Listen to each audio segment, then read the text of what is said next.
how to enable direct messages in TikTok. Hey everyone, welcome back to the channel. If you are new here, don't forget to hit the subscribe button and turn on the notification bell to not miss any updates. So let's dive right in. Open up your TikTok app, and then you need to go to your profile in the bottom right corner, then tap on the three lines in the top right. Head over to settings and privacy.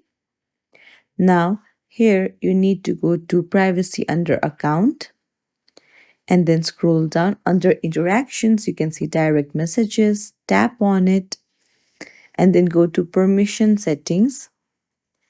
And then you can see potential connections. Now, you can set it to request. If you set it to don't receive, then you won't receive messages. Now you can do it to others on TikTok to request as well. So settings has been updated. If you found this tutorial helpful, don't forget to like the video and subscribe to our channel. Thank you for watching.